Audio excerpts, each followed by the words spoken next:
if you had to pick your top three, what are your top three whys? Top three Top whys. three things that keep you in the game, you know? That's a good question.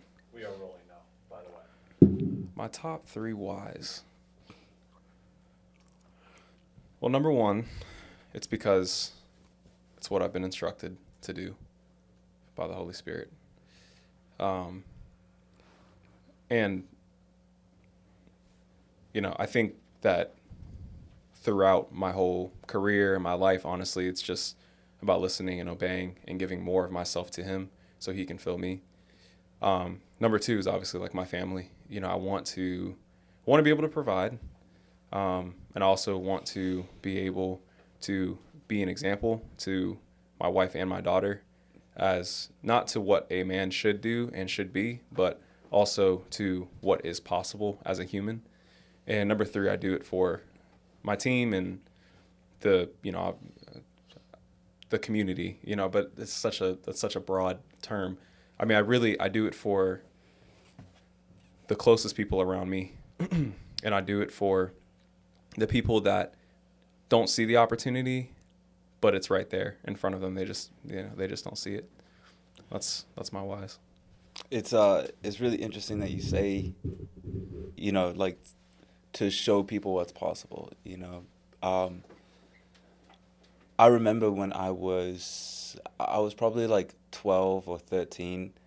It was like shortly after I had moved to the US, and I had a neighbor, and we just, like, our parents weren't cool with each other, so we could just like hang out on the side of the fence that was in between our two yards. That's kind of sad. But I mean, yeah, it gets more sad. Because here's the thing that happened that one summer. I literally spent the whole summer hanging over the fence, and I remember sitting there. The next school year came around or something, and I remember sitting there thinking to myself, I'm never going to do that again. I'm never going to spend the whole summer just hanging over the fence. Like, all we would do is, like, I do not advise this, but we used to smoke sticks. Yeah. We would, like, find, like, little reeds, like, because we were young. We didn't know, Yeah. Can't go to the store. Starting early. Yeah, oh, man. Jeez. I wish I hadn't have, but we're getting it under control now. But yeah, we used to get these little reeds and stuff, and we would smoke sticks and just shoot it, just talk about whatever, just kind of like just nothing, just benign. Kid stuff. Yeah, exactly. Yeah. I mean, which is like understandable. Like I had people who were still doing that all the way up into college and past then. You know what I mean? Mm-hmm. Like yeah. Like it's like that's another thing too. I don't reminisce. I made a conscious effort back then too. I was like, real G's get to look back at the end. You know what I mean? Like, your life's going to flash before your eyes, right? I'll wait till then. You know what I mean? What do I have to reminisce for what? I've seen so many people waste so much time day in, day out just reminiscing. But not that it's a bad thing. That's a personal choice for me. But one of the things, going back to hanging on the fence. Yeah, tying this into one of your reasons why is to show people what's possible, is because in that moment when I was like, no, I'm not gonna spend time just hanging over the fence. I'm like 13, or I think I was 13 at that point. I remember looking up online, how do you become a millionaire? And it was like Yahoo Answers. Oh man, I can't believe $1 million. So. Yeah, back then. But it was like someone had given a pretty detailed explanation of, like, you have to be willing to work the hardest that you've ever worked ever in your life. You're gonna have to work harder than anyone around you. Like, and I'm 13 years old. I'm like getting this pep talk from Yahoo Answers, and yeah, it was before ChatGPT. Yeah.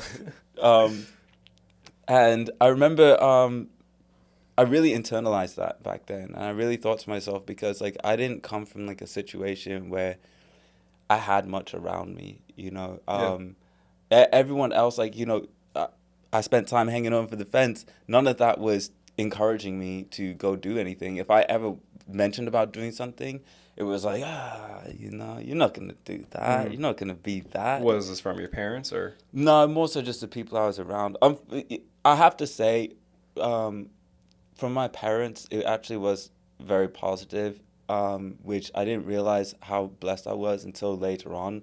But I mean, even though they didn't necessarily understand everything, they were like, "Look, if you're interested in it, you should at least try it out." Yeah. You know, so you know, they had us in like music lessons and like art lessons and stuff. So I got a pretty good like introduction into those worlds of things.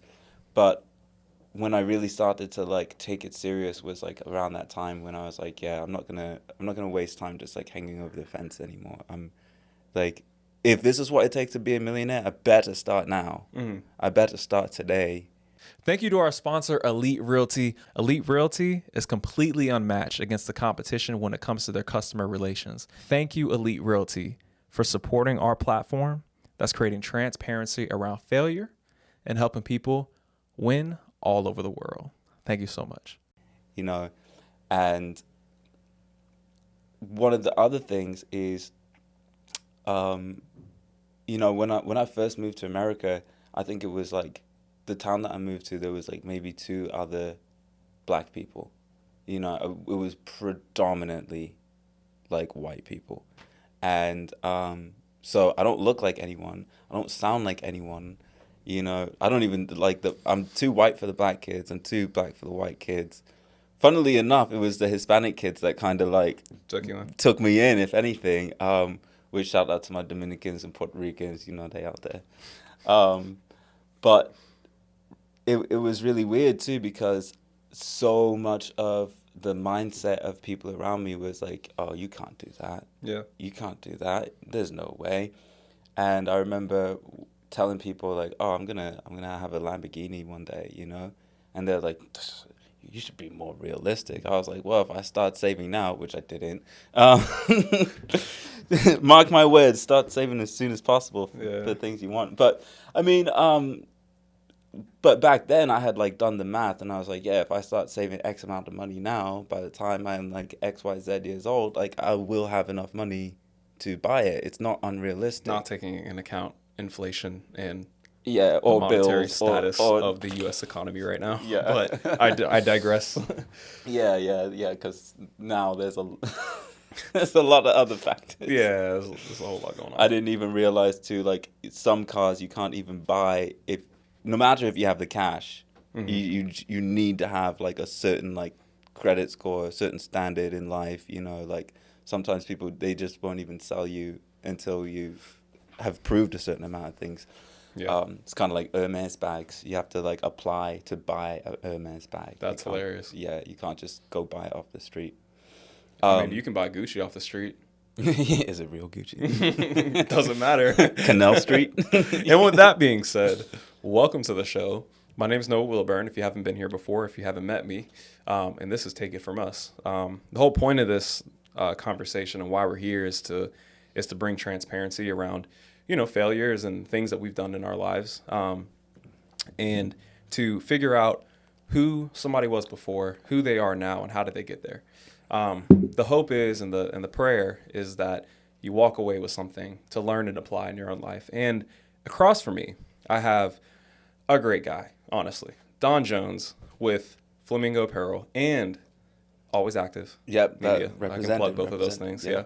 I got the 3 a.m. chain. Yeah, there you go, 3 a.m. right there. Yeah.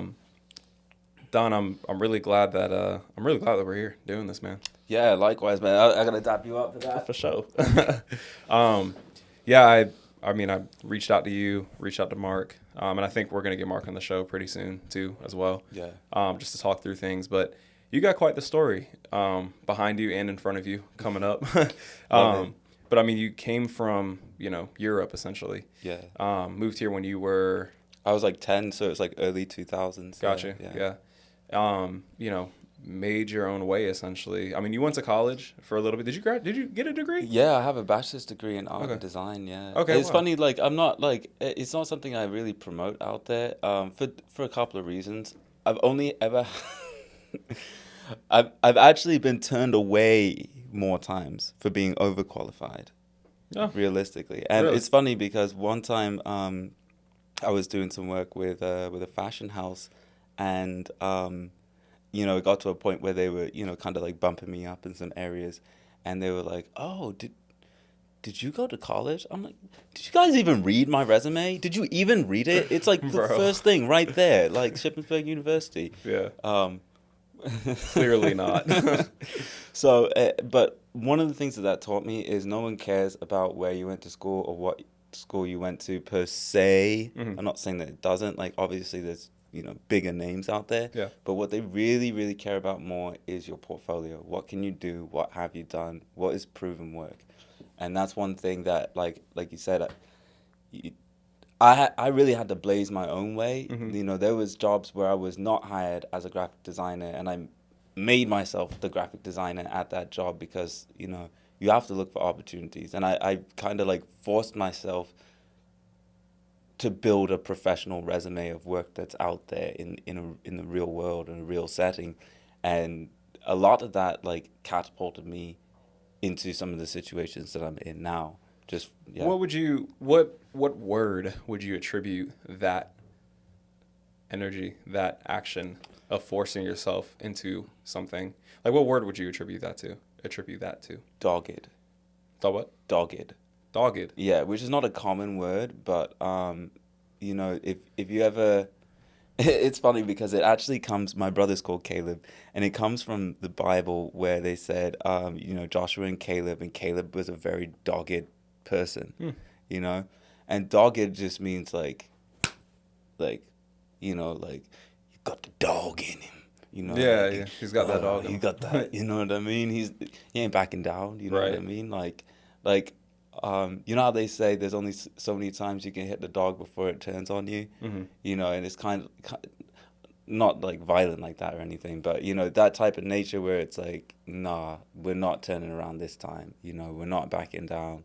You know, I don't care if there's giants over in this land. You know, we're going over there to conquer, and that's definitely been like a big driving factor in my life, and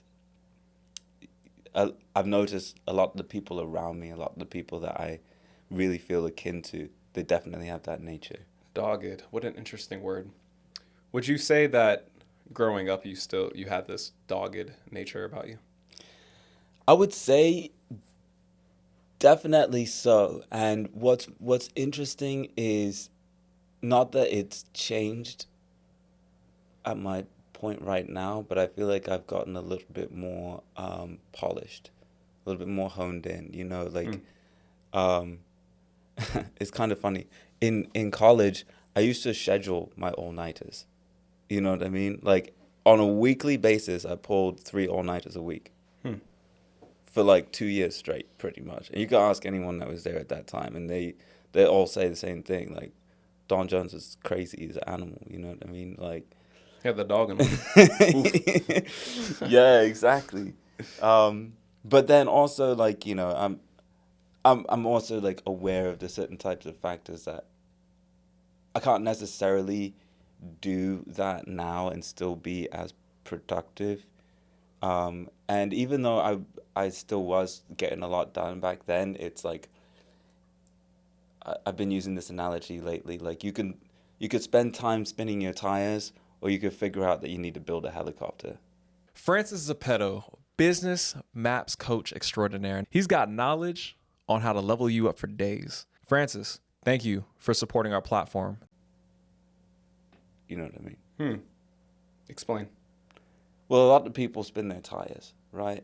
You know, and I'm guilty of it. You know, you know, this is a great show to talk about failures and stuff too. Like, I've definitely gotten myself to a point where it was like not necessarily burnt out, but I was burning the rubber off the tires because I was spinning it so hard. But instead of realizing that what I actually needed was a helicopter so I could get to the next level. You know, I was running around the track, but I didn't realize that the actual track that I needed to be running around was on the mountain, and I needed a helicopter to get there. So that's what I mean by that phrase. Like metaphors? I do. I love metaphors. Yeah. It would make sense because like you are an artist, right? Yeah, yeah. You know, I mean, I know that you have a new album that's dropped or is dropping. It's coming out. It's so coming out. Yeah, 9/9. So that's gonna be after the listening party event Got on it. the 2nd. Yeah. Yeah. So, I mean, it's, very, very evident. I would love to understand and love to know what attributes, characteristics about you are going to show in that album. That's a really, really great question, and I want to make sure I give just as great of an answer, but there's many sides to many of us as personalities, and I know the same is for myself. There's tracks on there that bring out, more of the fun side of me. We got one on there called I don't want to leak too much, but there's one called Update, and I quote that one all the time. It's a club banger. It's like, we got Mark rapping, talking about like, getting a 3 a.m. plane, and I'm on there, just getting hype as well, like the beats hype, and that's kind of like that's one side of me, It's like this fun, yeah, and carefree. anyone that's like been around me, like all of my exes think I'm bipolar, but I just have a lot of personalities. You know what I mean? I don't know. Maybe I am, but at least I like myself. Yeah. But yeah, so there's that side where it's like fun, hype, in the club, like it's a club banger.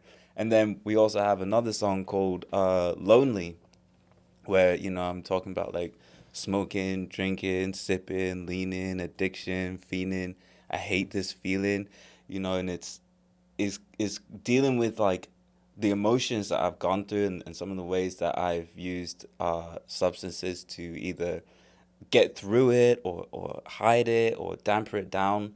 But then also how it comes back to the fact that it's like, am I really just hating myself because of that? Am I like, I don't love the fact that I'm like trying to numb the pain.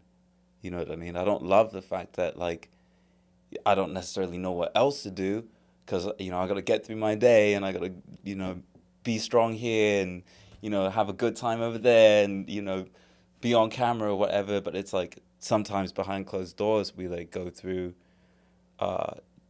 like the emotional side of it and it's very real. And I'm one of those people where I'm like, get it out, like feel it, you know what I mean? Don't bottle it in. And that's helped me to write songs like that, where it's like I can express what I was really going through at that time and how difficult it was, like. What were you going through? I mean, life, mate. Life is a wave. There's going to be good days, there's going to be bad days, you know what I mean? Like, I know, like, 2020 was a rough one because I lost my father that year and just, a couple other people as well in my life that, and are just no longer in my life. So, I definitely that fueled a lot of the music, and realistically, if I didn't have that outlet of the music to put all of that emotion into, it could have been a lot more destructive. I definitely have had times in the past where I was more destructive, like I got scars on my arms and stuff. You know what I mean? And I'm just being real, I'm just giving you the honest me right now. But then also, there's a third side, there's songs like Signals, which is the last one on the track, and it said, there's a line on there like, it says, "Mummy, look at me now. I put my dogs on the couch. I told them we making it out," and like that's very real for me because there's times where it was like, yeah, like so-and-so was staying on my couch. I was, giving a hand out here and giving there, and putting the team on my back in a way that is like, yeah, like, look, like, I know we're going to have to work the hardest we ever had to work. I know if we want to make it to where we're going, it's not going to be easy, but like, let me stand up. Let me stand up and like be someone that can, stand up to lay down in a way, like to be someone that can either not necessarily lay down your life, but you would do that. You would go to that extent for your brothers or people that you care about or people you're fighting for, like your why. And I love the fact that this tape encompasses all of those sides. and it does it in such a fluid way, you know, and especially with, you know, day after on the production, having all of the production be, you know, completely in-house, completely original beats, and then I Know Mark just coming in and slaughtering the verses, bro. That guy had so many quotable lines. Mm-hmm. So it really created a special moment musically Yeah. that I'm super excited to share with everyone, you know. Yeah, that's really good, man. I mean, it sounds like there's definitely a lot of sides to you that are going to be coming out.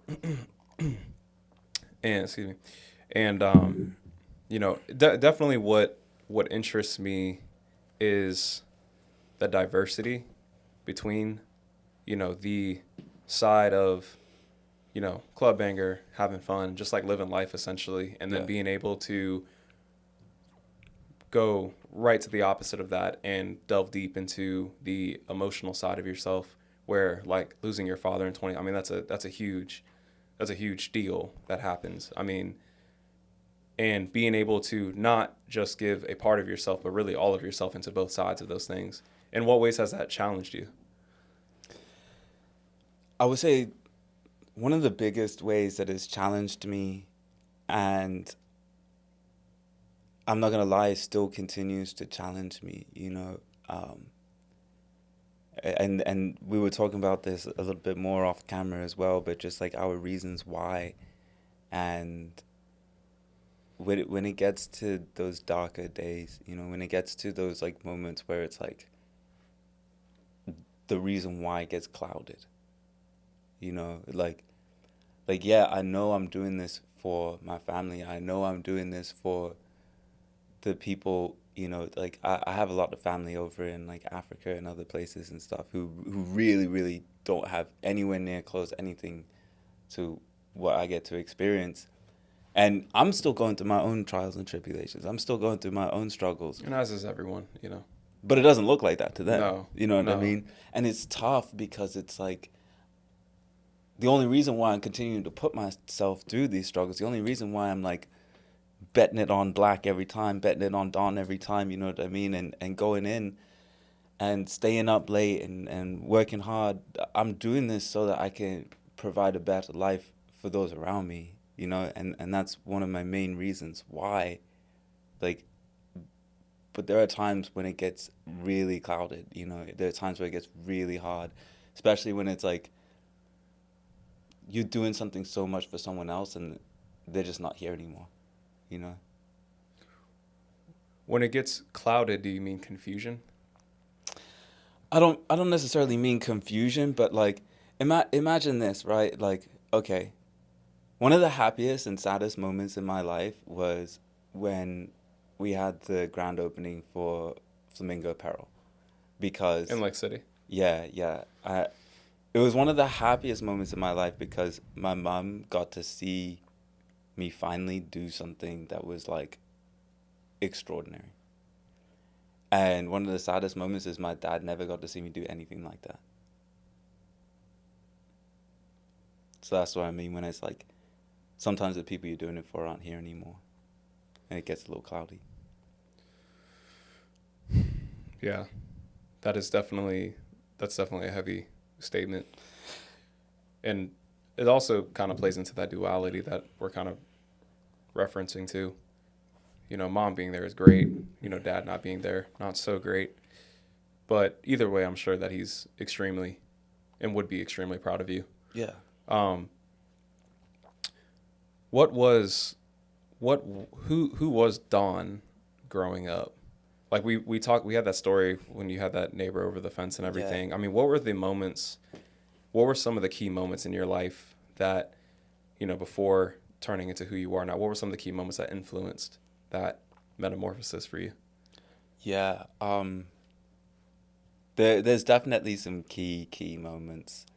And I have to say, like, one day that sticks out as one of the best days, you know, like, especially of my like younger years growing up.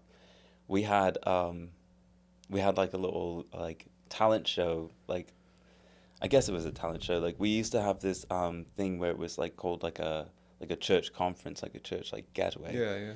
And a bunch of different Church people. retreat? Yeah, yeah, Okay, it's like gotcha, one yeah. of, it's something like that. And they would have like a little talent show at the end, just everyone could like show what they were doing. And mind you, up until this point, like for a lot of my life too, like up until recently, I would say, I was definitely more on the shy side. I definitely wasn't, like, once I got to know people, yeah, but like I wasn't like super, super outgoing. And music has changed a lot of that for me, and that leads into this story because I had a I had a song I was working on called "The Pledge of Allegiance," and it was kind of like, "Oh, the Pledge of Allegiance, I cannot say, so I do not obey," which was funny for me because I was English and I didn't know the Pledge of Allegiance, and like I couldn't say it, so like all these other people like, "Oh yeah, Pledge of Allegiance," da, da, da, da. I'm like, I don't know, Yeah. so I made a rap about it, Yeah. and I performed it at our church talent show, and this is my first time ever performing. I never had performed any works that I had done. No one even knew that I like could rap.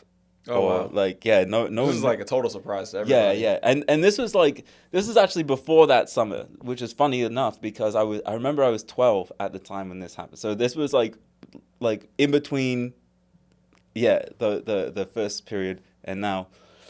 But it was funny. Yeah, there was one guy. I was like, hey, can you just like play like he was a drummer. I was like, can you just play like a drum track in the background and I'm gonna rap. And he was like, you're gonna rap? I'm like, yeah, yeah, yeah, and still to this day, like one of the most incredible moments, because like I got up there and I was like, oh yeah, so I'm gonna do a rap song, and as soon as I said that, everyone was like, just the whole room exploded. Yeah, Everyone yeah. was like, what? Yeah, No, yeah. what? And I did it, and then everyone was like, encore, encore, and then for like the whole like next the rest of the church retreat, and even for like a few months after, everyone would come up to me and be like, it's the Pledge of Allegiance, like, and I honestly, from that moment, that's when I was like, yeah, I'm gonna be a rapper. Yeah, that was it. Yeah. That's awesome, bro. No, it's so funny that you say you used to be shy and, not as outgoing. That seems to be a very common... I've done 3 of these interviews or conversations so far. You're the 4th. And that seems to be a very common occurrence that happens. There is a point as a child that you grow up, you grow up as a child, thinking that you are this person, and you're not really looking ahead. But all of a sudden there's a situation or a moment in time where, there's something that has to that initiates something different to come out of you. Like you have to be something different in order to match the situation that you're currently in. True. And in that moment there's like a choice. And between all of, out of all the guests, everybody chooses the same one, which is like, okay, I'm going to go against what I believe about myself about, I'm not that outgoing, but I'm going to be outgoing this time. And then they realize that, oh, I've been outgoing this whole entire time. There's like a strength to being out there, putting yourself out there. So I find that very interesting. But I'm gonna add a little bit more to that because so what's interesting, I never felt like fully like human, if that makes sense. And I don't know, maybe other people feel like this too, but I never really felt like I quite got it. I never really understood, I was like, why does this feel so different to me? Why does it seem like everyone else is like normal and I'm like so different from like how everything else is? And I've learned to accept it. I don't feel different. I still feel like that, but I just learned to accept it. But one of the biggest things was it was still really, really hard for me to break out of that shell. And what really helped me, I would have to say, like, being in college, like being in like a more social setting, definitely opened my eyes up because I was around a lot more different cultures, a lot more different people. But it was really around those moments that I started to break down those walls and look at life from a different perspective than I had always looked at it. And I think it's also kind of like just standard anxiety. Like you always feel like everyone's watching you, you know, you always feel like, I don't know, maybe it's just me. But I always used to feel like everyone was watching me. Everyone was looking at me. Some would call that paranoid, being paranoid. Well, if you ask my exes, it's just bipolar. Oh, my God. And for our next topic, no. Yeah, put me in the hot seat, man. Yeah, no. But yeah, realistically, like, you know, because I would notice that it would hold me back from doing a lot of things, you know. Like, I remember I wanted to start a YouTube channel since I watched Shane Dawson back in the day. Mm-hmm. That was way long ago. That was like, yeah, like... Long time ago. Long time, yeah, it was like 2010 or something, Yeah. Anyway, but, you know, like, I had the idea, and it's like, I wanted to do it, but I didn't have the confidence, I would say. And a lot of that came from just thinking that everyone's looking at you. And it's like, what really changed that for me, weirdly enough, it was when I took the name Don Jones, which Don's my middle name.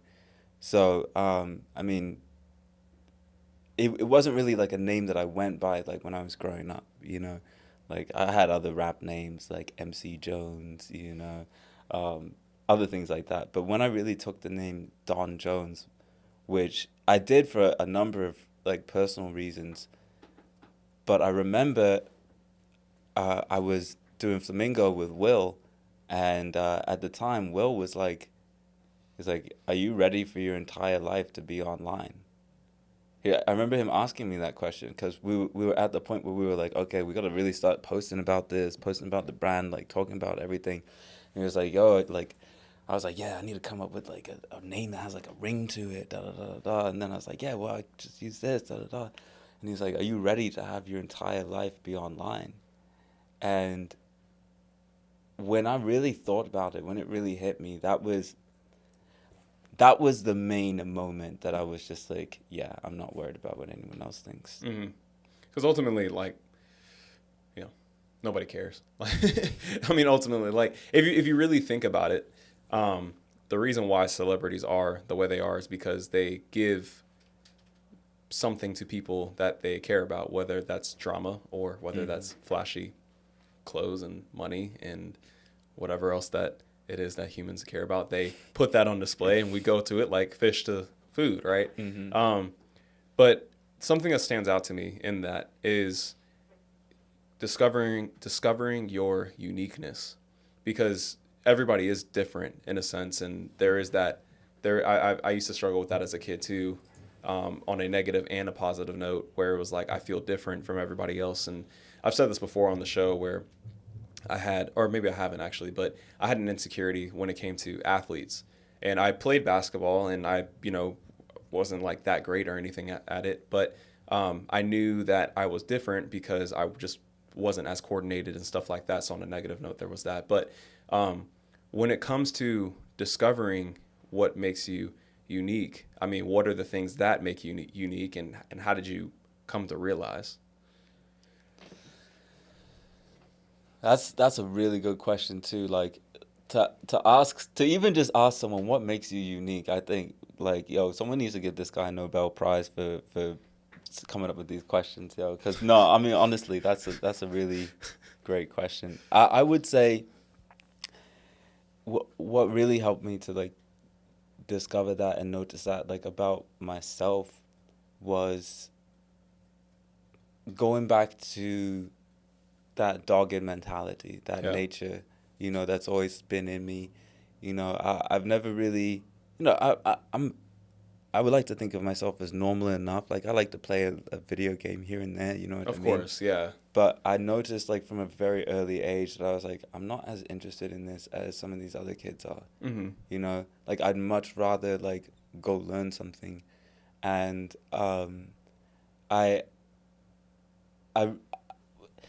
the more that I started to lean into that, the more people would tell me, wow, you're different.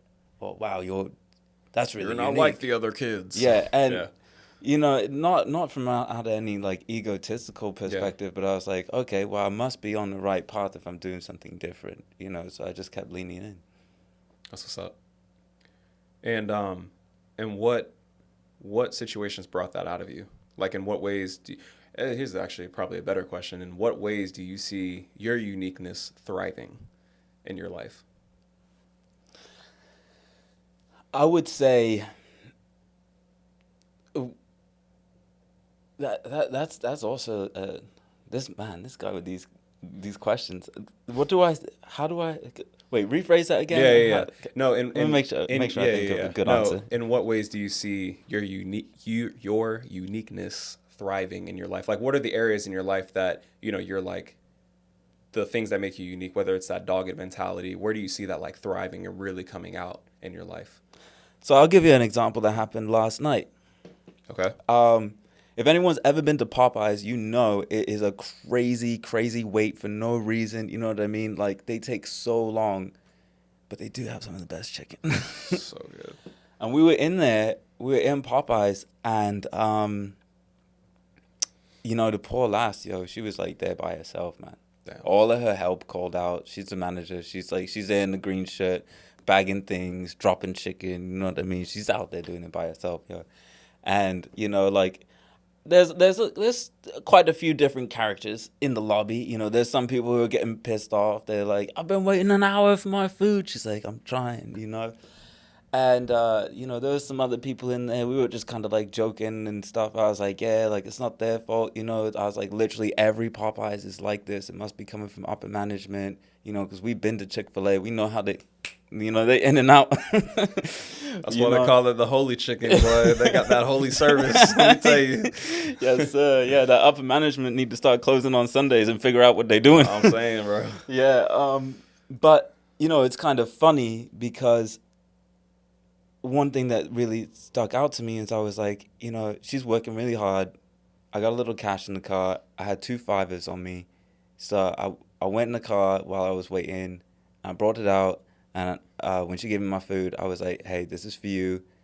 You know, there's a little bit extra in there if you feel like dishing anything out to some of the other people in the back and stuff. And then the girl next to me was like, she was waiting for her food too. She was like, oh, look at you. Aren't you so nice? And I was like, that's only because of God in me. And that was all I said and left. And that's the best way I could answer your question. Like, when do I see that uniqueness? I mean, it's when I see Christ reflected. Drops the mic. Dang, bro. What a dang.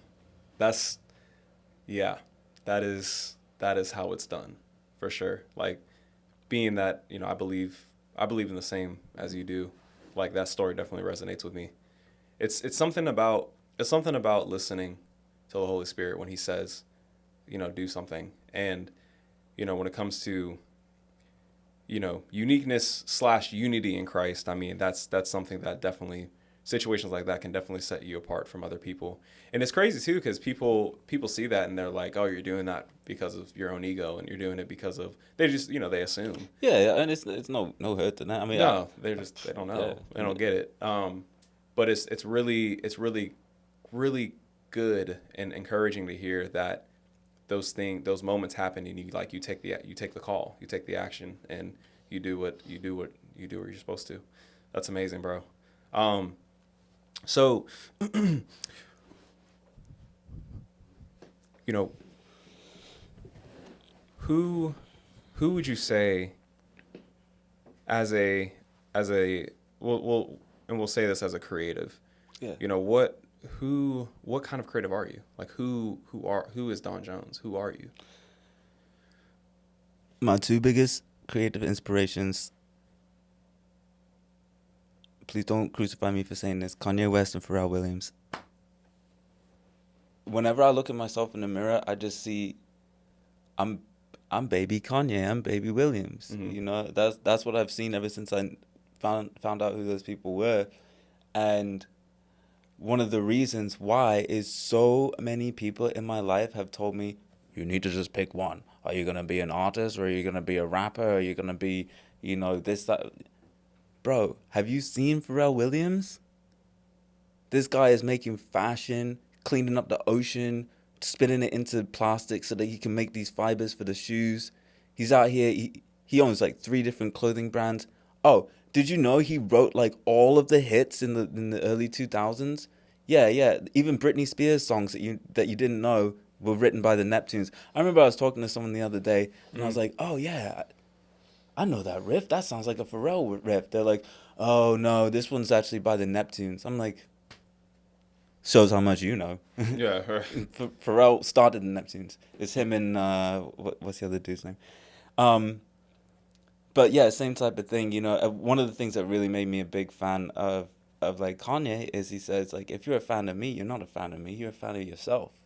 You know, and that was like, it resonated with me because it's like, that's why I liked Kanye so much, because he represented someone that didn't take no for an answer and did stand up. And you know, whatever people say now, whatever happened, I don't know, mental disorders can happen to people. I've seen it tear people apart and do crazy things. So I'm not here to like judge anything that's going on now, but like what that meant to me when I was coming up, when I was like, you know, finding my inspirations, you know, seeing someone that, you know, everyone told him, oh no, you can't make music like that, and he was like, why not?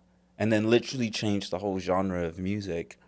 And then same type of thing with Adidas. Oh, you can't do shoes with Adidas. No. Okay, well, he did it. You know what I mean? That's why I call him Yezos.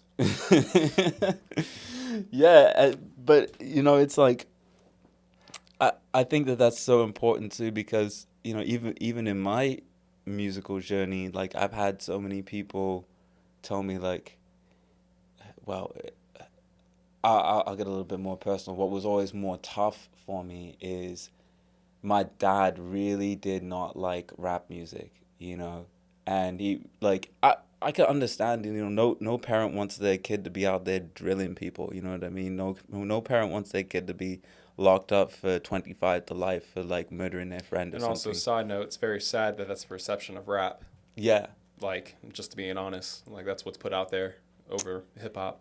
And that was kind of my perspective on it, because I was like, yo, like I was coming up with rhymes and rapping before I heard rap music, you know, like I may have heard it like here and there, but I wasn't like listening to Eminem, listening to Lil Wayne when I was like in England and stuff coming up. But I would always like try and come up with like melodies and like, you know, new ways to like do the rhythm and stuff.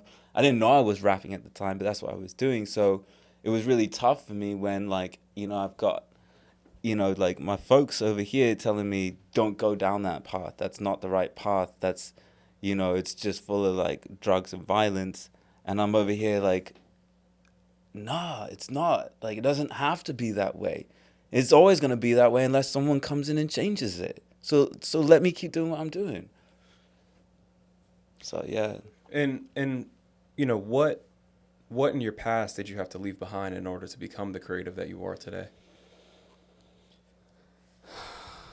I had to leave behind my bipolar disorder. Oh, wait. Oh, shoot. No, I'm kidding. Oh, shoot. I still have that, but I don't have some other things in my life, you know. I mean, I say that jokingly, but like for anyone out there, and I really mean this, like for anyone out there that has someone that's like supporting them, especially if it's like a significant other that's like supporting them in what they do, like hold on to that. Like really hold on to that, cherish it, nurture it. Like, I mean, I don't know if these are real plants or not, but if I don't nurture these plants, they're going to die. They will die. Like if I don't water them, you know. So like if you have like a relationship like that, water it, you know, and take it as far as it can go, and realize that like, you know, everything in this life is temporary, whether it's here for a long time or here for a short time. So cherish all of those moments. That's one thing that I'm very glad I can say. Like, you know, I do cherish any relationship that I was in.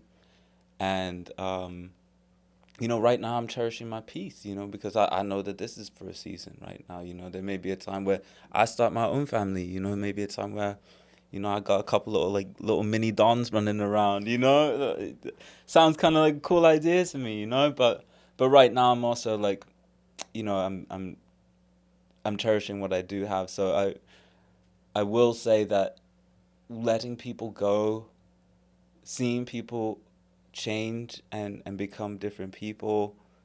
You know, there's even a lot of folks that, like, whether it's like old business partners or old, you know, people that I did music with in the past that may even like feel some type of way right now. I'm just glad that I got to cherish those people and cherish those moments when they happened. And you'd be very, very hard pressed to find anyone to say that I'd done them wrong. You know what I mean? Like, and I feel like if we all strive to be that way, you know, it's gonna make the world a better place. Letting people go is essentially what you've left behind in order to become the creative that you are today. Yeah, and it's so tough because it's like, so like, going back to what I was saying about some of the people that you were doing it for aren't here. Some of them are physically not here. Some of them are mentally not here. You know, there's people that I have. There's far more music that I've made that is actually out there in the public, and a lot of that is due to so much of the music I've made with other people, and you know, for better or for worse, we're just in different places right now.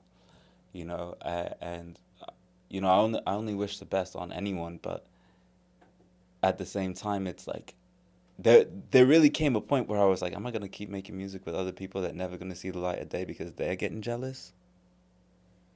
Let me just start making more music by myself because people need to hear this. There's someone out there that needs to hear this message. Mm-hmm. And I think if we looked at it more like that instead of taking like a selfish approach, you know, so many people, especially when it comes to the creative arts, it's like, oh, if I'm not appreciated or accepted the way that I feel that I should be, then it's like, might as well throw my hands up in a fit. And it's like, that's not the reason why we should be doing it. And what's the reason why? I mean, it comes back to what I was saying with Rick Rubin. Like, you gotta have a higher purpose. You have to have such a strong why, because like there's so many reasons not to. You know, That's a fact. there's video games. There's A lot of you know, distractions out there. Yeah, your parents telling you no, your girl telling you got disorders, you got, you know, school people telling you, oh, you can't be this, can't be that. There's so many reasons not to. Yeah. It's actually easier not to. Yeah, it's very easy to settle. I mean, even like graduating high school on my end and going to college, doing that just because like that's what I knew what I was supposed to do. And then sitting in that class, and I kind of had sitting in this political science class, I had this choice. I was like, well, I could like continue to sit here and maybe get a good grade, possibly, or I could, you know, not come back. And, you know, a hard decision and kind of scary because, you know, I haven't logged into my Santa Fe portal since I left. So I don't know what's over there. It's been like 4 years now. But You go back, you got a certificate, honorary. yeah, right. Yeah. Like, damn. But regardless, you know, plenty of reasons for me to sit my butt in that chair and continue to try to get my degree. But at the end of the day, it's one of those things you got to ask yourself. It's like, I'm in the world now. What do I actually want, and how am I going to get there? You know? And if that why is there, then, you know, I believe that you can really accomplish what it is that you need to accomplish, what you're told to accomplish. Well, this has been great, man. I'm really glad we were able to sit here, Yeah, have this conversation. Absolutely. Yeah. I really hope you guys took something away from this conversation. You know, don't settle. It's not worth it. You know, we hear it all the time that we only have one life to live. But it is a very true statement. And regardless of what you believe, you know, whether it's in God, whether it's in, you know, another religion, or whether it's just in yourself and the universe, understand that every waking moment and every day that you wake up and you live your life, there's an opportunity to do something that's bigger than yourself. And, you know, honestly, we seem to go back to purpose and why, but it's extremely important that you understand why. you're doing it. Because if you don't, then you're kind of just wasting time. And, you know, nothing wrong with having fun, but there's always a bigger meaning behind what it is that we do. So be encouraged, stay faithful, and stay alert. See you next time. Talk soon.